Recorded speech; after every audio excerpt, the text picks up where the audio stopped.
So, hey everybody, welcome back to Fit with Gopal. Today I'm joined by Sonita. Could you introduce yourself? Yeah. My name is Sonita Muluh and I'm from Belgium. And I'm a And powerlifter. you're the strongest woman in the world. Some people say. I mean, is it? Uh, I think it's a fact, right? It's not really an opinion. So, you're the first woman to squat 300 and then 700 pounds or so recently. Yeah. I mean, if we go on squat only, I am the strongest. Yeah, but I think your total Because is each also time, up there. yeah, of course. But each Yeah, time after squat, I don't know how to lift anymore. So that is it. After squat, my day is done. So, but I think you are getting to that level where once you've once you go like 3 for 3 on squats, realistically you can just hit like an opener on bench and deadlift and just win basically every competition. yeah, it's fun. It's Correct fun me not if I'm taking three wrong. lift on other lifts. Yeah, correct me if I'm wrong. That's what you did at Euros, right? You just did like 2 attempts for the deadlift, and I think you got 2 for bench as well. Yeah, I did. I was taking a third attempt, but I did fail it. The thing, well, I did two attempts for squat. The idea was to do seven attempts. The going to Euros, the idea was only to do seven attempts because with seven attempts we will get the total that I wanted on the day. So um, I think we stick to the plan. The only thing is I did feel a lift on bench, so I had to add a bit more kilos on the lift than actually had wanted. So that's all. So that was people were like, yeah, why didn't you take a third attempt on squat? I'm like, I didn't plan on taking a third attempt on squat. One thing I know is that people always like have their game plan of what you're gonna do at your competition, which is so Yeah, weird because you have to think the fact that I am an athlete myself. I have the goals. I have my goals, and I'm surely working on the numbers that I want to do. So if you see me do those number on competition, that is because that's what I wanted to do.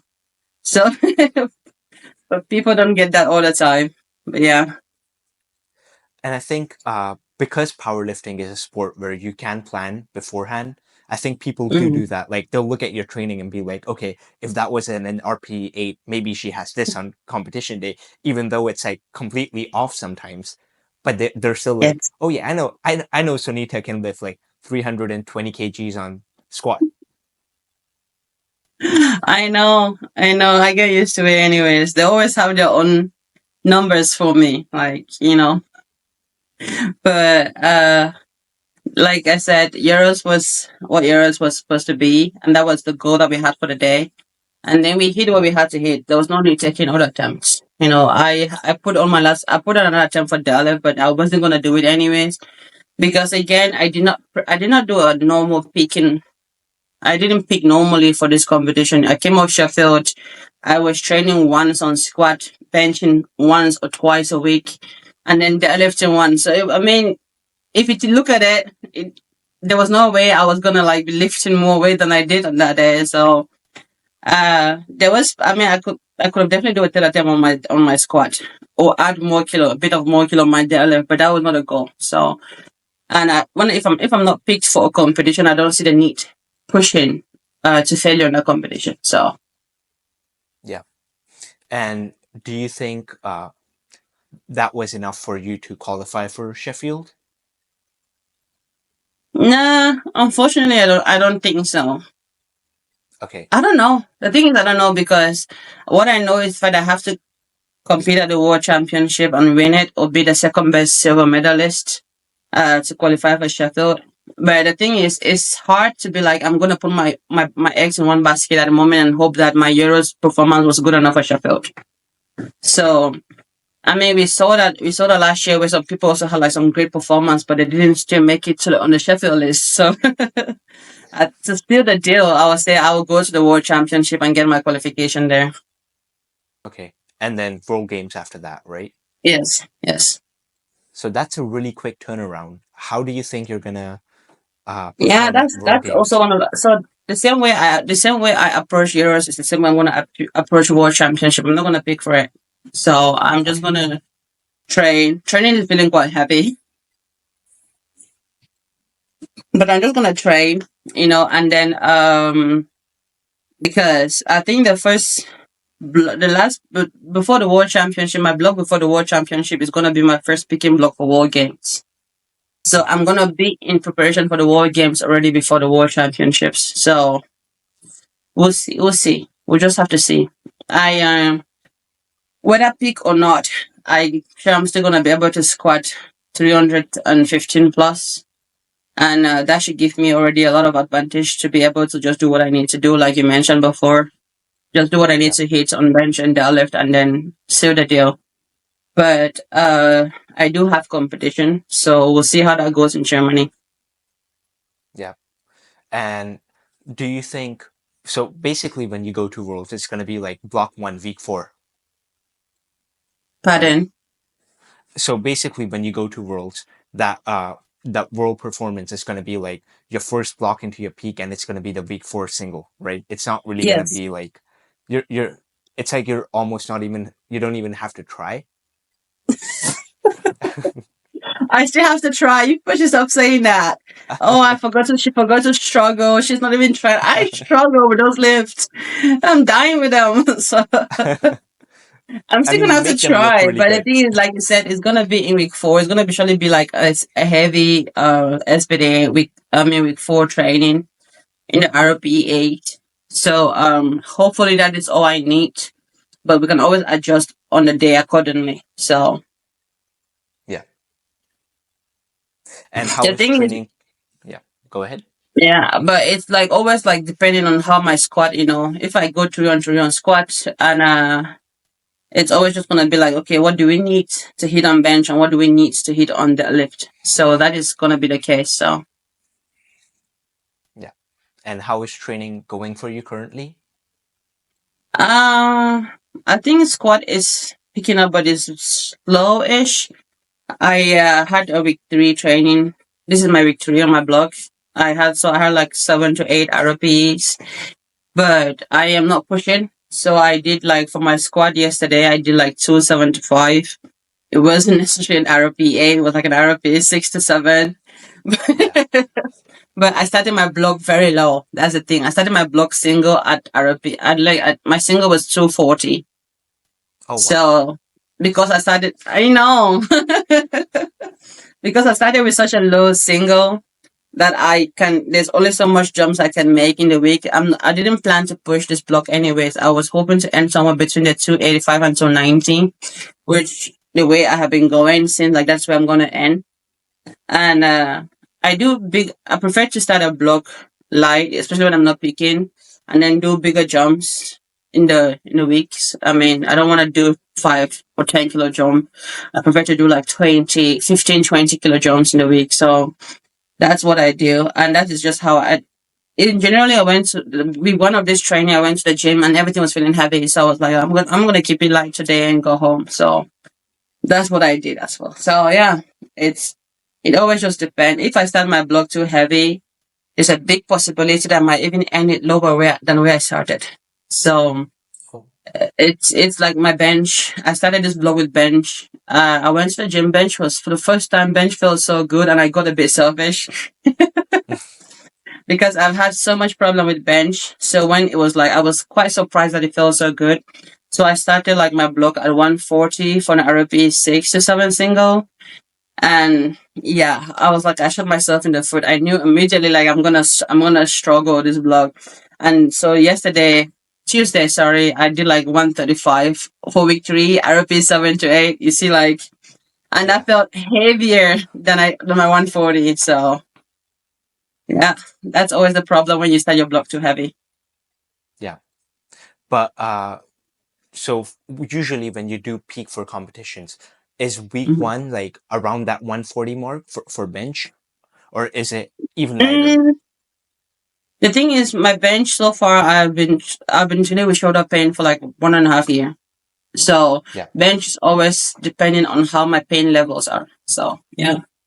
I'll say some weeks, if my inflammation is low and things don't hurt too much, that I can. But it's I barely have that, so I'm always struggling with pain. So that is always depending on how much I can tolerate. So yeah, but bench a lot for a long time has only I've always started at 125, 130 because of Yeah. the pain. So And how did you injure your shoulder? Is it from the squats or is it something no, completely actually, different? no, I did injure my shoulder from work. I was working in production in 2023. And that was, I mean, that's towards end. I stopped working towards end in 2023, of course. But I was working in production, and I just had, I think, a burnout on my shoulder. So, Okay. but it couldn't heal. So it started, and I went to the doctors. I trained light. I tapered down on bench, but it didn't heal up. So that has been like a chronic pain because it's been so long now. It's a chronic pain for like 1.5 years. And is there anything you're doing currently to fix it or like work around it? And do you think in the future it can be fixed? Uh, I have no idea. I've been to my sport doctor he said normally it's some because it's chronic pain, you don't know when it's ever Yeah. gonna go away. You might have it forever. So that is I don't know. He said if I stop training, I might have it might get better, but my shoulder is always gonna be easily inflamed. So, but the thing is also that I was a handball player before, and I played because of the this movement. My shoulder is quite prone to injuries. This shoulder.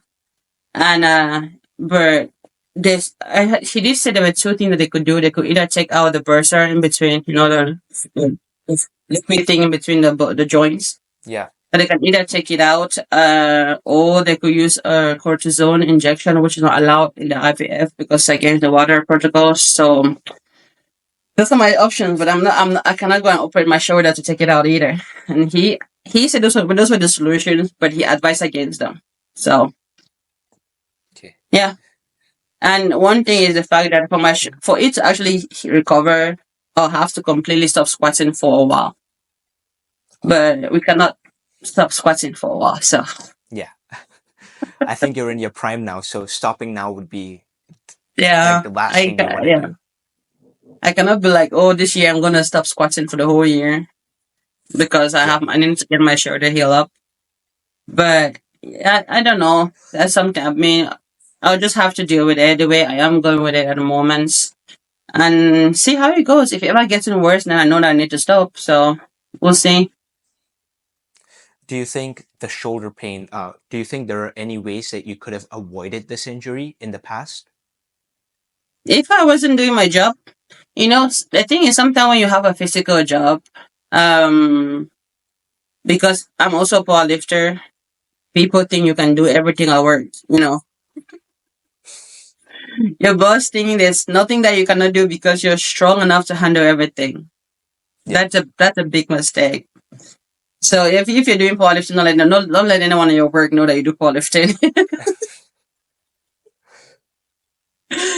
Because they're gonna give you the most stupidest thing to do sometimes. But that was my case. So Yeah. to say if I wasn't doing the job, I think I would have maybe not getting injured. But I am right-handed, so I do mostly with my right. At work, my right hand get taxed pretty easily, so there's nothing I could do about that.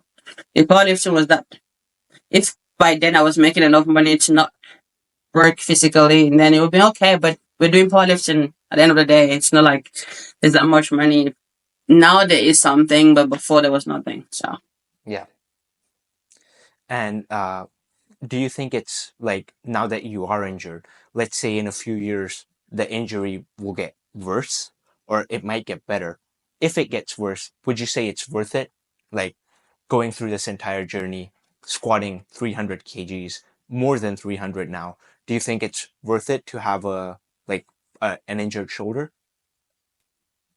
I just think I don't normally think like that. I just know that things happen for a reason. That's just how I live. So um,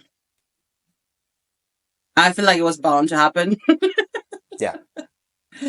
I'm a Christian, so I always say that nothing happens. I mean, everything happens for a reason. So that's how I live. So I don't ask myself if something that I did was I mean compared to the outcome if the thing was worth it or not. Because I was like if that's what I needed to do at that time, that's what I needed to do at that time. So that's the way I always think. I don't always want to think like, oh, was it worth it or not? Because then you're giving yourself a room to regret if you really think that it wasn't worth it or not. But if I think like, oh, that was bound to happen for me to be whoever I am today, then it was bound to happen without me doing anything against it. So, yeah. And I think like every powerlifter, especially on the world level, they have like some sort of injury, right? Especially like even the Yeah. younger generation now, like either they'll have like something on their elbow, their knee. As people are going under heavy loads, I think it's quite common to get injured. Yes. Yes. Yeah, Well, I mean, you push your body into limits. I mean, into boundaries. Into I mean, it's a brutal sport. So I don't think you can expect to do it at this level without having injuries. So I don't really think that anyone should expect that. yeah, It's at the end of the day, it's like I have such a big squat that each time I squat, my elbows and shoulders are taxed. So my elbow and shoulders, I mean something I have to pay the price somehow. yeah. And unfortunately, it's my bench and my deadlift because my legs are so huge. I struggle with my deadlift. My shoulders hurt. I struggle with my bench press. So it's something is. I mean, I cannot squat that much weight and then still be 100% with all that to lift. I don't think so. Yeah. So now I want to go back in time a little bit. I want to ask you how you got into lifting. If I'm not wrong, you got into lifting around 2019, just before COVID. I started powerlifting in 2020. Okay. So, yeah, Beginning January 2020 is when I started powerlifting. So generally I wanted to do sports because I had stopped playing handball for a while and I had lost weight after in 2019 I did lose some weight and I just wanted to stay active. So I was just looking for a sport to do. And then well powerlifting sounded like a lazy sport to me and I was not really I didn't like to do any other sport. I remember when I heard about it, I'm like, wait, that's all you have to do? And the guy was like, yes. I'm like, okay, then I'm sold.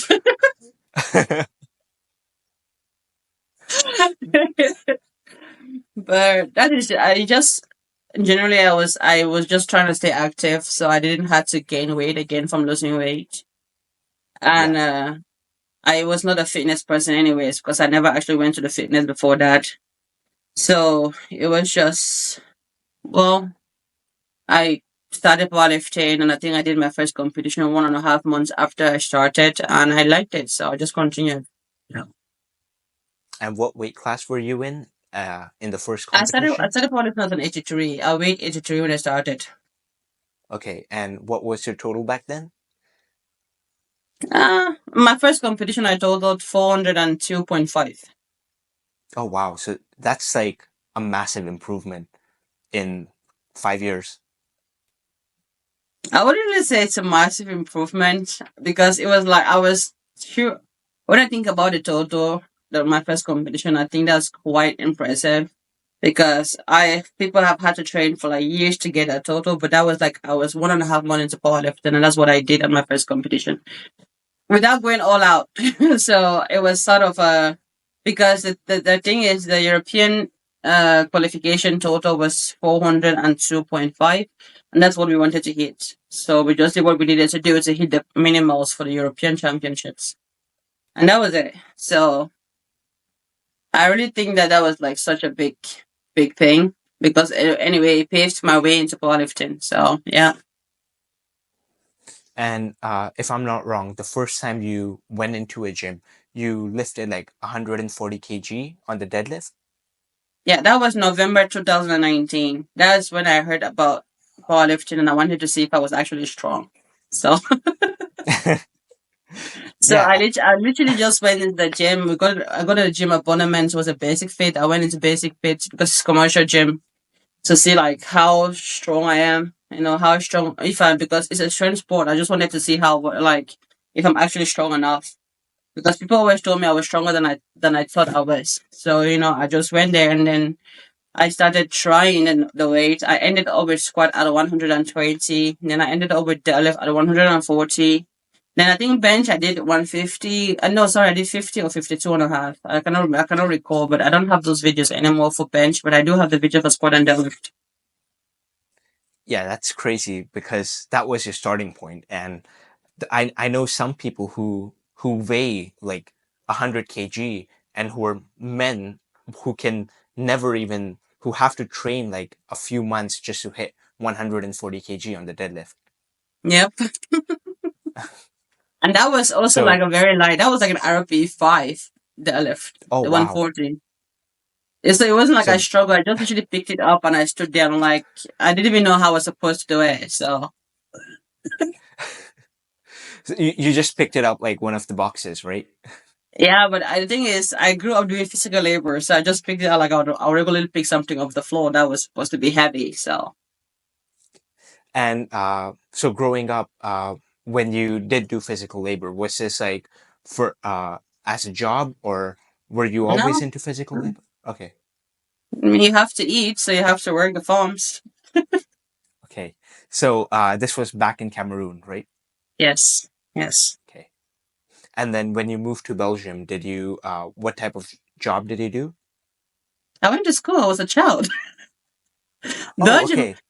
In Belgium, well, if you're under 18, you're obligated to go to school. Okay. But back in Cameroon, you were working as a child.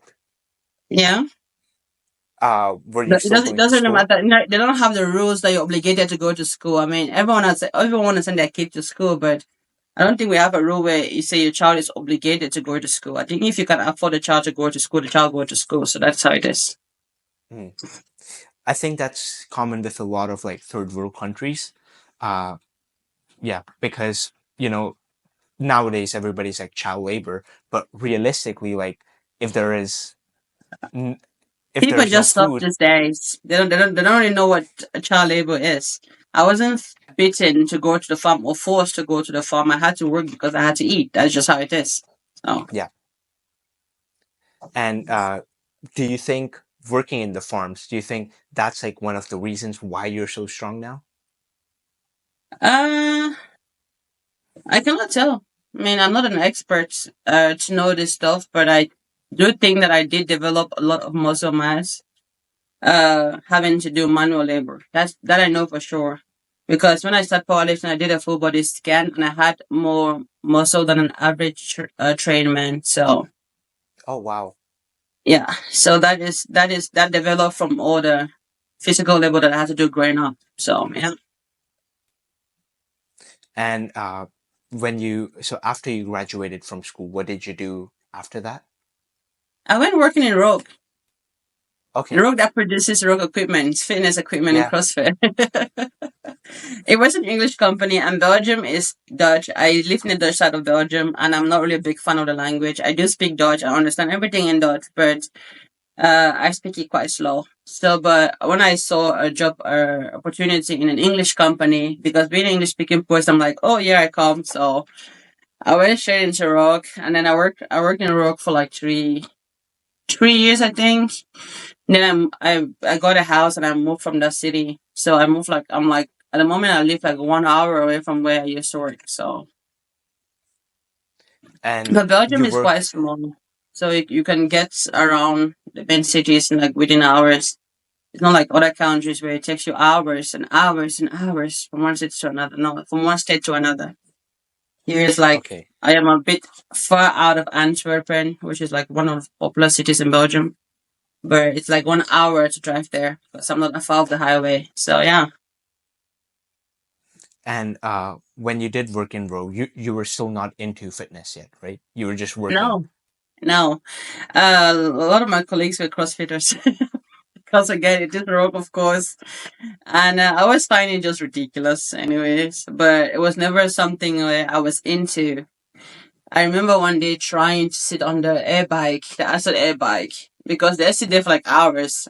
I was 10 minutes. I was dying on that thing. I'm like, see, that's how I knew that. I mean, when I heard powerlifting, I knew powerlifting was for me because I couldn't do the acid bike for more than 10 minutes. But you never know. uh, I think it was fate, to be honest. I think you working at Row, which is like they do fitness equipment, even though Yes. you were not into fitness at all. I think Mhm. it's like 100% just fate. Yeah, because a lot of one of my friends that I had at work, he was also a lot into fitness, into bodybuilding actually. He gave me a bodybuilding book. I think I should still have that book somewhere. But again, that was like 20, that was towards 2019 when I was actually losing weight and being a little bit more active, but I would prefer to just go out for a run than actually go to the gym. So that's what I did most of the time, running. But he gave me the book because when I was looking for a sport to do, but yeah, that was really my thing. It wasn't really my cup of tea. So bodybuilding, no. But the thing is, when I think about bodybuilding, I think a lot about drugs. You know, the doping, I mean, the steroids and all the stuff. And when I think about the fact that if you want to do it as a natural person, you have to put in just so much work to get the same recognized. I mean, to get recognized like the same person that is doing like the steroid and all the stuff. I just thought it was unfair. I found that super unfair. Yeah. So yeah, So so that was, and I, first of all, I don't like. I mean, no, I was not into those things. So I'm like, yeah, not for me. So I never even tried.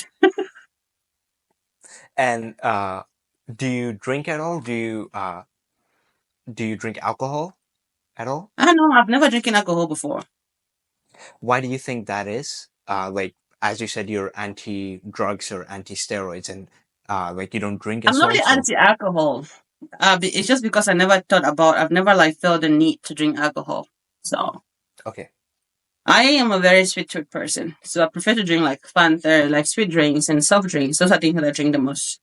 But when it comes to alcohol, I'm the kind of person that anything that I drink has to be sweet. It's either it's pure, it's water, or it's very sweet. So I've S- never really felt the need to. It's like the same thing if you ask me like why haven't you ever smoked a cigarette? I'll be like I never felt the need to smoke. Not everybody get up and be like, oh, I want to smoke a cigarette. So I yeah, never felt the need to also smoke a cigarette. So it's the same thing with alcohol. So yeah, it's not because I'm and against alcohol. I mean, people can drink whatever they want. It's just for me. I never really like felt like it was gonna contribute anything in my life. So like that. I mean, sweet drink doesn't contribute anything in my life, but it gives me some pleasure. You know, there's like yeah, there's a sweetness and dopamine and all the stuff that I benefit from that. So yeah, I got your point. I think with alcohol, it's like realistically you're kind of like poisoning yourself with every I sip, think so whereas too. I mean, yeah, I don't even know. I've never really talked about it in any other way than the fact that it doesn't interest me at all.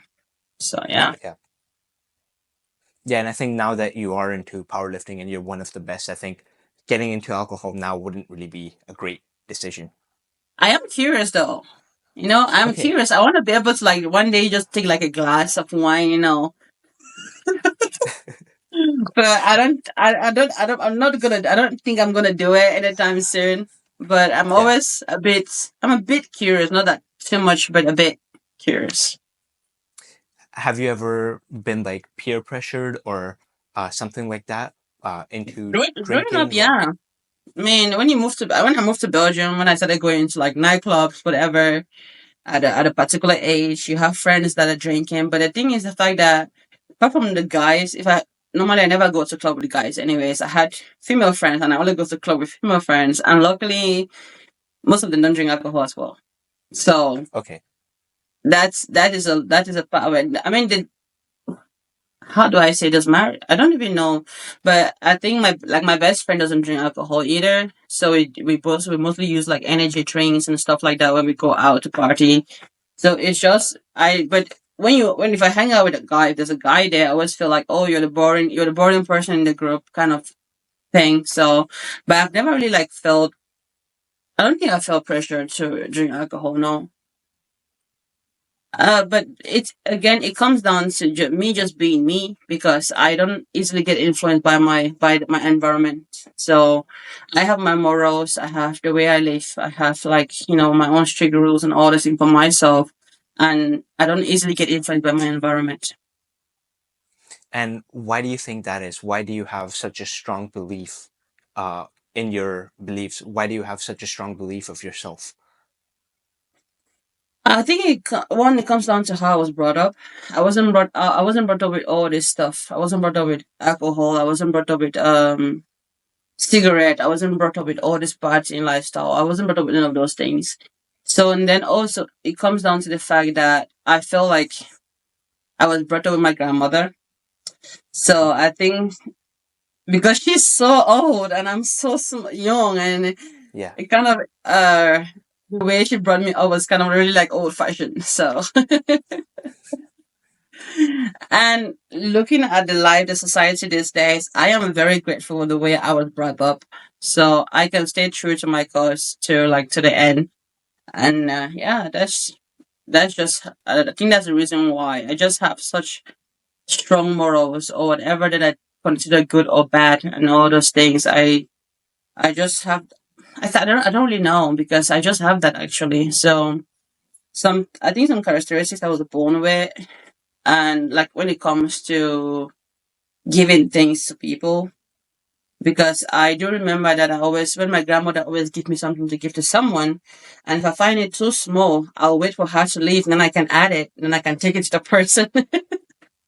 That is something where that's part of me where no, I was born with and stuff like that. So, but it's just well, I would say it's part of my upbringing. That's Mm. probably why I'm so I mean I have strong morals or whatever, and that I believe I wouldn't say my Christianity had to do with upbringing because I wasn't really brought up as a Christian in the beginning.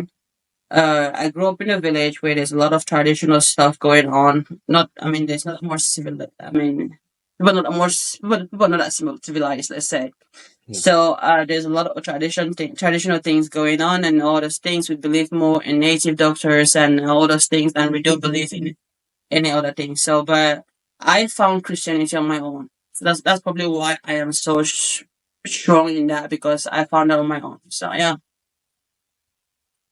And I know like nowadays, because of the way social media and all of these things, a lot of young people, especially women, I feel like they get influenced quite easily, and they don't have this like these strong morals where they can say no. What do you think people like that can do who might be listening to this and who want to say no, but they just can't find it in themselves to decline like alcohol or whatever it is? At the end, the thing is, at the end of the day, people are going to get influenced. They're going to have those that are easily influenced by others. And I don't really think there's much I can say, but it's at the end of the day, you have to find who you are as a person. Because I always say we are all individually very, very different. You know, I think differently. I act differently than somebody else. If we're all gonna be like that, as I mean, if we're all gonna act the same and do things the same way, I mean, that's gonna be so awkward and boring. Yeah. Because I always want to do things I've always feel like it's more interesting when I do things my own way. When I think about what I want to do, I become a little bit creative with the things that I do. I find pleasure in doing that. So yeah, I mean, if you think that you're easily influenced by people, I do politics in coaching. I do have athletes that think that go like, oh no, I'm feeling too weak because I'm looking at the social media. This person is posting this big lift, and this person is posting such a big lift, and I cannot lift this weight. I'm like, at the end of the day, think about the fact that this is a solo journey. First of all, you're trying to become better than who you were yesterday. You're not trying to become better than somebody else that you don't know the circumstances in which they are making their progress. First of all, you don't know, like think about the fact that if you have a 9 to 5 job, you have to go to your work, you have to come back and go training. The person you're looking onto might just be, most of them are social media influencers, content creators. They do that. That's their job. They don't have the physical part of the day that you have. So you have to really think about the circumstances in which that the people are making their progress and how you're making your progress. You can never compare. You cannot live by comparing your life to others. It's going to make you not appreciate who you are. It's going to make you like not think about the fact that the progress. You're never really going to see the progress you're making in your own life if you're always looking like somebody is ahead of you. So yeah, Yeah. and in general, it's life. Somebody's always going to be ahead of you. That's the truth. And Yeah. but again, it's not that's the person's journey. It's not yours. So Yeah. There's this quote that I really like. life is more beautiful when you think about the things that you do have and not about the things that you don't have. Definitely, 100%. I second that, 100%. Yeah. People get lost in trying to, and also, for example, I squatted 300 kilos last year. Let's say you were trying to, when during that time you were also trying to catch up with me squatting 300 kilos. Or I want to catch up with Sonita squat so bad and blah blah blah. I am not staying on that 300 kilos. I'm also making progress. Yeah. By the time you hit 300 kilos, I might be hitting 320 already. So that is like Yeah. saying like if you're gonna be chasing tails, I mean that's it's just don't add up. Yeah. And Because after I hit 320, you're also gonna be like, okay, now I need to beat Sonita with 320. You're never gonna beat me because I'm also still training. I'm also making progress. So it's just that's just what it is. You can be inspired. Let people inspire you, but don't try to compare yourself to other. Let people inspire you because the way I see stuff is like, if this person could do it, I can do it too. mm, So that's the difference between how I see things and how a lot of people see things. Because people are like, oh no, I want to beat this person. No, if this person can do it, I can do it too. So if this person, it was like, for example, if I was just looking at myself squatting 300 kilos, I'd be like, if Sonita can hit 300 kilos, I believe that I can do it because I see that somebody do it, and it means that it's possible to achieve that. You know. yeah. So, but is it because I'm in competition with Sonita? No, I just want to be able to achieve that. I mean, the level of whatever greatness, what people call it. I just want Yeah. to be able to get there too. So when one person do it, it's always a possibility that anyone can do it. If you set your mind to it, if you work towards it and all that stuff. So you don't have to be comparing yourself with others, but just let other people inspire you. So Do you think anybody can be strong and eventually hit numbers that are like world class level? I do think so. I think okay, people genetics do play a big role in becoming Hmm. um an outlier in any sport. Yeah. And so but it's gonna take somebody that doesn't have that genetics just twice much work. It doesn't mean that I'm not working hard, but you will have to be breathing powerlifting. You have to Yeah. eat and breathe powerlifting. But I do think that it's possible. And I mean, I don't really think there's something like shitty genetics, like people say. You're gonna be good at something. You just have to find the thing that you're good at and do it. So Yeah. there's no really shitty genetics. There's always gonna be something that you're gonna be very, very good at with your genetics. So yeah. And even if somebody isn't good at powerlifting, if they do learn how to work hard at, let's say, powerlifting, they can take that and carry that over to maybe their career or something completely different. Yeah. Yeah, day to Yeah. day life. I mean, powerlifting doesn't only make you stronger, but it teaches you patience and discipline and all that stuff. So these are things that can really carry on to your day to day life and to other stuff and to other aspect of your life. So yeah. Yeah. And I think also most powerlifters, they care so much about like this sport, this thing, that it's really hard to recreate that with basically anything else. For a lot of people, especially for me, I think the passion that I feel for powerlifting, I think it will be hard for me to find that passion. Let's say if I was working a normal 9 to 5 job. Yeah, because I mean, it's a hobby. Yeah. You can never have the same hobby for your job like you do have in your career. I mean, I mean, you can never have the same passion for your job as you do have for your hobby, unless your hobby That's is true. your job. Yeah. So even if my So hobby is my job, I still sometimes be like, shit, fuck this. yeah, I I think I can kind of relate to that because I'm a fitness trainer here in Bangkok, and that was my hobby like for several years, and then I turned that into a career. And I feel like sometimes I do have when I do have to wake up early, I'm like, really, I really don't want to do this today. I just want to lay in bed and do something else. But then it's like, okay, this is a privilege to be able to go and do something that you genuinely love, and like even if it helps other people, it's still like it's something that I love to do. Yeah, yeah. I mean, it's not easy because one thing I think the misconception people have is the fact that I'm motivated the whole year through. You know, like because they see me all the time hitting gym or posting big numbers. Oh, some days I drag myself to the gym. Hmm. I'm crawling into the gym. I step into the gym and I'm yawning all over the place because I just want to lay down and sleep. So don't ever think that no, I'm not motivated the whole year through. I do have a lot of down and ups. So yeah. But I think that one thing that should keep anyone going, no matter what you do, is discipline. You know, at the end of the day, I tell myself like I need to do this. I'm not doing it today because I'm enjoying it too much. I'm doing it because I have to do it. You know, just I mean to become better, become better than I was at my last competition. I have to do this stuff. So even when it's not fun anymore, I still have to do it. So yeah. Yeah, and I think a lot of times those workouts where you do feel like that, if you do push yourself, by the end you feel amazing. hmm That's the thing. That's always the case. I have even hit PRs on days where I was like, no way. Yeah. Like I was on 2 scoop of pre-workout and on caffeine because I didn't want to go to the gym at all.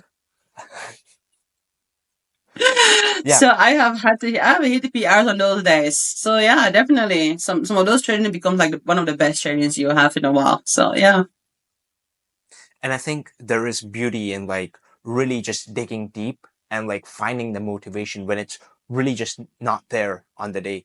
I think there's beauty in that. There's beauty in the process. yeah, there is. Of course, there is. And yeah, I'll So, say yeah, go ahead. yeah. Sometimes even during before I hit prep, sometimes I'm not motivated for it. So it's not always the case because if I okay, I'm fortunate to have every PR on every competition that I've done, apart from Sheffield, but every competition that I've participated in since I started powerlifting, not every. I think 2021 was worst. So let's skip 2021. So, Yeah. but I have PR on all of my major competitions. But Yeah. it's like some of those competitions, I am dying. You know, I'm like, yeah, no, I don't. I want this to end. So but you just have to do it. Yeah. Yeah. You cannot call off sick. You cannot take vacation. Yeah. Which is like, I think being an athlete, I think it's like there are no sick days. There Yeah. is no like, even during New Year, you're working out. Like you cannot, especially with Sheffield being like, I think a month away from something like New Year. Yeah. Realistically, Mhm. on New Year's, you're working like twice as hard as you are from the rest of the year. Yeah. I have had a training session with severe toothache. Oh my god. Literally after my training session I was biting on ice, like frozen Oh vegetables wow. because it was I was in so much pain. But I still had my training done. I did my training. Yeah. Yeah, I mean, Yeah, that's a champion mindset, right? I guess. I guess. Yeah. So, going back to your, as you said, you found Christianity on your own. Would you mind speaking on that? Like, how did you find Christianity? Well, I was there was at a certain point I was very young, of course. I think I was like I started reading the Bible when I was like in primary seven, because when I was going to school in Cameroon, we went to primary school to up to primary seven. So here they end at primary six, I think. Or I think I know they do have primary seven here. I don't know. I don't remember. But I do remember that there were a lot of times where there was this Jehovah Witness things that they go around preaching from house to house, that they came by my house and gave me like a small Bible, like a Yeah. it was only I think it was only New Testament actually. There was no Old Testament in it. It was just Mm. like a very small Bible, and I had that, and I remember I love reading it.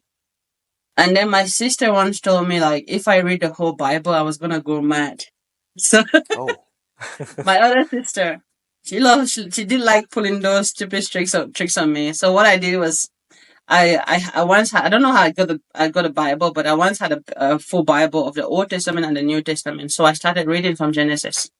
So Yeah. I wanted to see if I was gonna get mad. Oh.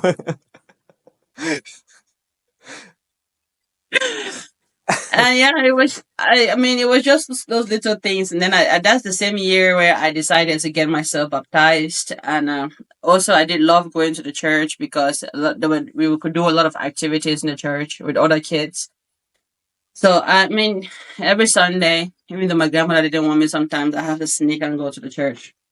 But it was just some things that caught my mind, and I always feel like I always believe that there was more to life than what I had. You know, at a certain point, if you don't have much, that's you have to believe. And that's really like the way I grew up. I grew up in severe poverty. So I mean, if you don't believe that there's something after that poverty, then I think you're gonna be very frustrated.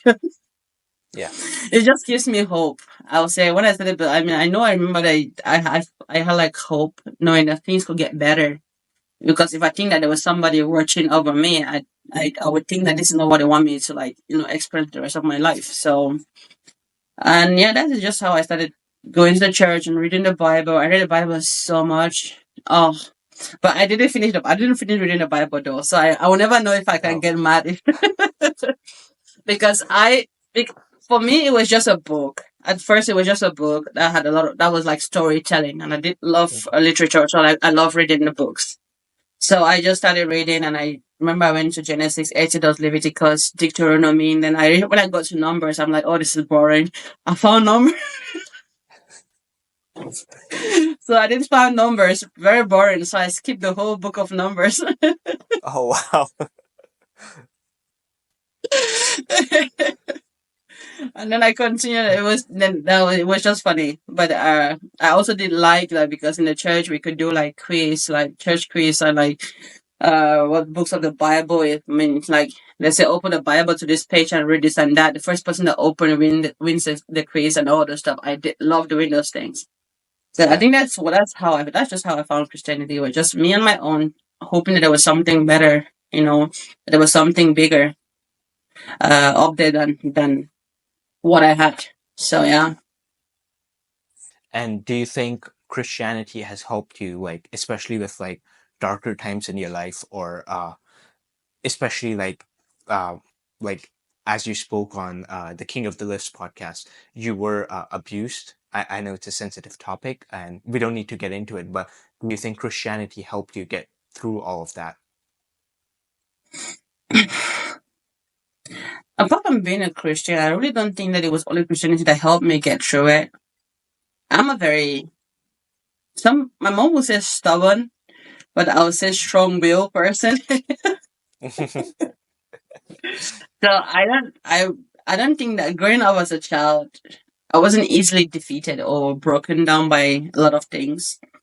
And I knew that I had my grandmother and she had me. So we're just the two of us against the wall, literally. So I think I had goals set for myself to achieve. And one of those goals was to get rich and take care of my grandmother. So I think that was my sole purpose in life. I made that become like my sole purpose, that I breed and leave that particular goal to get better one day, become someone, leave the village, go to the city, and then take care of my grandmother. Mm, So that was like, I think that is the goal that got me through life, actually. It's yeah. kind of strange, but literally that's the thing, one thing that get me through life. No matter what happened to me, uh, in the past, I could take it. For some reason, I could Mm, just really take it, and I never really allow myself to process anything that happened to me. It's like I never had the time to break down. And I think when my grandmother died in 2015, that is when I finally broke down. mm, That was like my breaking point. So I would say that my grandmother was my source of life until she died. So mm. yeah, that is a topic I'm definitely not gonna talk about. Yeah. That was also a rough time on its own. But I'm just gonna try to answer your question as much as I can, without going too much into it. But Yeah. yeah, because I remember when I got a phone call that she had died, and there was so much things adding on into the fact that she was suffering a lot before she died, and those are things that we didn't know. And yeah, it was just like life stopped Mm, for me at those particular moments. It was like life did stop moving. So yeah. yeah, Being a Christian, I would say I always, the thing is, I never asked, I'm not the kind of Christian that wants to blame God or what, wants to ask God for all the good things. My part of Christianity that I believed in was that I wake up every morning and I give thanks to God for being alive. That's the Yeah. only thing that I did. Yeah. Because I always tell myself that a lot of people are not able to see this beautiful day, but I saw this beautiful day, which means I have a guardian watching over me. So I give God thanks for being alive. Like I always tell him, I know I'm not the most righteous or the most graceful one. I am just as a sinner as everyone else, but I saw this day, which means that it's all thanks to him. So that is just I've always been a grateful kind of Christian, not really an asking kind of. I don't know. I think there's a difference with this thing. You know, there's some people with they're Christian, they believe until everything goes wrong. They start being like, oh no, yeah, God, but God is not real because God didn't stop this from happening, or blah blah blah. I don't think that there was ever a time in my life where I blamed God for letting anything happen to me. The only time where I was upset was when my grandmother died. So literally, I had endured quite a lot. But the only time I broke down was when she died. Uh, do you think the reason you don't blame God is because you do believe that your fate is in your own hands? Like there is an aspect of that where you do control what happens in your life. I don't think I can control what happens in my life. Okay. I do not believe that. I think the reason why I didn't blame God is just because I didn't see that it was his fault. I always thought that he was preparing me for something better. That's what I've always said. I'm like, because I always say that God gives his biggest battles to his best shoulders. And he will Yeah. never give me a cross that is too heavy for me to carry. So I believe that everything that happens to me was because he knew that I could handle it. So that is how I believe. So that's probably why I never blamed God for anything. But I did blame one person though. Maybe that's why I didn't blame anybody else. I blame my Mm, father for leaving. So mm, that's the person that I blamed. And I think because I could push all my blames to him, that I didn't have more blames to toss around. mm. you know, when anything ever that happened to me, all I always say was the fact that if he had not left, if he had stayed, I would have been well protected. I would have had a father and a mother. So I think that is why I really actually never blame God. Okay. Yeah. So now I want to talk about Sheffield recently. You stated that at Sheffield you didn't really PR and you didn't really uh, hit a new PR at Sheffield this year. What happened there? Uh, I did PR on bench and squad though. I just didn't PR Okay. on my total, which Hmm. has to do with the lift. So I think at Sheffield, this is like Sheffield was one of the competition where I went to it without like really having a full confidence on a game plan. You know, Yeah. I was my shoulder injury was worse during the prep for bench. During the prep for on bench, and I felt so many bench sessions that I didn't even think that I could even bench anything at Sheffield. There was Oh even a wow. time where I felt 120 kilo bench. So it was difficult making a game plan heading into Sheffield, knowing fully well that bench I didn't know a bench was. You know, and then when it came to squat, I overreached on my squat because I thought I was gonna lose kilos on bench. Mm, So it's not even overreaching. The thing is, I did believe that I could actually do it in the way that I loaded on the bar.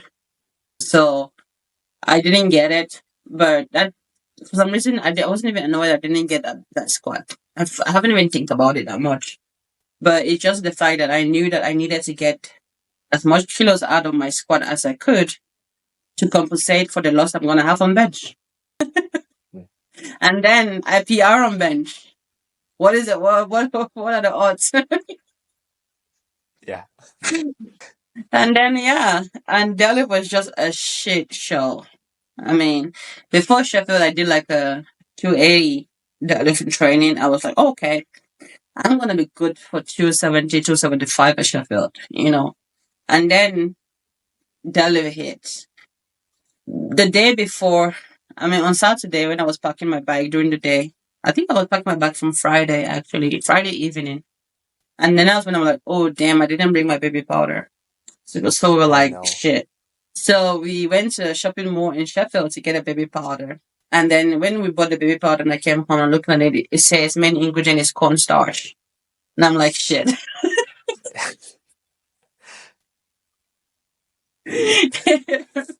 And so when we got to the venue, and when I was putting off my warm up, because my last warm up I do it with baby powder. I don't do my all my warm up. I don't do them with baby powder. I do it without. But my last warm up, I put the baby powder on my leg, and I use the bottle to like roll, to like like you normally do, to like Yeah. massage it a bit over, and the powder just clots into like little bits. I knew I was Holy. fucked. Yeah. So yeah, when I just went up and pulled the 255, and it pulled me off so bad. The moment it didn't touch my legs, it was just like not moving at all. I have the pictures, and if you see the pictures, like this big chunk of my leg where the baby powder just scrapes off, like there's nothing there. Oh So, wow. so yeah, I was looking at the picture that then I was like, shit. Uh, on my second attempt, I was like, okay, I didn't really expect it. When I was just pulled off. Everything just pulled me off when the 255 moved that slow. After I did like 260 for triples and 270 for doubles, it was just really, really a shitty show at that Yeah. rate. So I was like, okay, I'm gonna go up. That was a risk, and I went up, and it was just.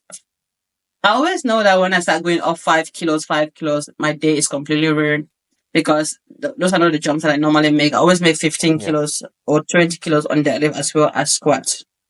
So when I start going up that, because we were supposed to open at, the goal was to open at 255, and then go to 270. And then if we need to pull anything else, we could have added 5 kilos. That was like what we're thinking. And so I opened with 250 and 250. I just didn't move. So I remember we go to 260 and I'm like, shit, this is. I literally made a sign. I was like, "God, thank you," because I didn't expect I was going to get that second attempt either. Yeah. So we went backstage and I wiped my legs and I begged I asked Agatha for her baby powder. Literally had to clean out the baby powder on my legs, and I asked Agatha for hers, and they gave me the bottle because she was already done. She had already put her baby powder on her legs already, so she was done, and it was the last attempt. So she's like, yeah, you can have the bottle. So I didn't have to wipe my legs and apply Agatha's bottle on it, and the 265 moved better, but. For me, it moved better. It glided a bit better on my legs, but again, I've done like 2 times 5 kilo jumps with those such heavy weight. I just knew that it was gonna be a bad day for me. But Yeah. no, it was 267.5, sorry. And it did move better than my 260. But in generally I was like I had a choice. It was either I hit 100%. So it was either I load two I think it was 265 and I hit 100%, or no, wait, I'm making a mistake. It was either 262 and I hit 262.5. I would have been at 730.5. So Mm. I would have just been 5 kilo off from hitting 100%. Or I loaded 5 kilos more to break the untested world record, total record. I'm like, Yeah. well, I got a little bit selfish there. I'm like, load the 5 kilos extra. And then, yeah, that's what happened there. But in generally, Yeah. it was already, I already know I was screwed from the opener that went so wrong. So yeah, Yeah. but And I yeah. mean, I always say we learn from these experiences, and now I'm never gonna forget my baby powder again. That I know Yeah. for sure. You've got I like know for four hundred bottles. percent that I'm never gonna forget that again. Because it just makes no sense that I failed 255. It makes no sense to me because that was like Yeah. what? Yeah. Yeah. So it's unfortunate. Mm. So before we wrap this up, what are your Mhm. future plans? You have Worlds next and then World Games, and you did say that you want to get an 800 kg total. What do you think it's That going thing to is happen going around, after? isn't it? It's Yes, going it is. around. So I do when it comes to the sport, I don't make long term goals. I don't make like I do make year. I compete every year and see what is there, Yeah. But this time I know that for next year I want to be able to compete at both Sheffield. We have two Sheffields next year, Yeah. and I want to be able to compete in those two. So that is something I have to work towards and try my best to be as healthy as I can. But for so far for this year is to, like I already explained, go easy into the World Championships, and then see see what we do at the World Games in prep. And then my year will be over. So I just have these two competitions that are like so big and so important, but they're all so close together. Yeah. So yeah, uh, but next year is just looking forward to do the Sheffield in January, and then do the World Championship again, and then do the Sheffield in November. So Mm. that is all the plan I have. I don't plan Yeah. further than that. Actually, the reason why next year is included is simply because there's two Sheffields, Ah. and I think there's no powerlifter that hasn't thought about it. There's no single top powerlifter that hasn't thought about the fact that there's two Sheffield next year. So that's why even me that Yeah. I normally don't plan out of my year calendar. I am now planning 2 years ahead. And you Yeah. never know, maybe by next November, you will be really close to 800 or maybe even hit 800. See, that's the thing. Look, if you look at it like this, it's like I'm only 64.5 kilos away from it. Yeah. Only. Only, I mean, realistically, it's like, what, another 25 kilos on each lift? Less than 25 kilos on each lift, You see, I'll right? be I'll be hitting it already. Let's say Yeah. next year at Sheffield, and I'm in like the 760 plus. Yeah. And then It's November, that's, see, it's just gonna be like 30 kilos, 35 kilos left. So yeah. I I'm mean, ridiculous. if anybody can do it, it has to be you, right? I don't think No, there don't is, start. Don't start. yeah, I don't want that on me at all. no pressure, That's the but same thing you're with the the only 300 one that can do kilos. it. That's the same thing when people started saying the 300 kilos. Yeah, if anybody can gonna squat 300 kilos and sleep, Sonita is gonna do it. Sonita is gonna do this. I'm like, oh, And you did do it. I did. I did. Yeah. Yeah. Yeah. So, before we wrap this up, do you want to say anything? Oh, well, thank you for having me on here. I think I had Thank a you lot for of coming fun on. chatting. I went through with no tears, so that is a Yeah, plus. that's good. Yeah. But yeah, I did enjoy it. I did. So hi to everyone that is gonna listen to this, that's gonna watch this. I hope you are doing well and you guys are killing it in training. And yeah, just keep being you and keep doing you, and the future is bright. Mm. Right. Thank you very much for coming on, and thank you everybody for watching. Like the podcast if you liked it, subscribe to the channel, and I'll see you next time.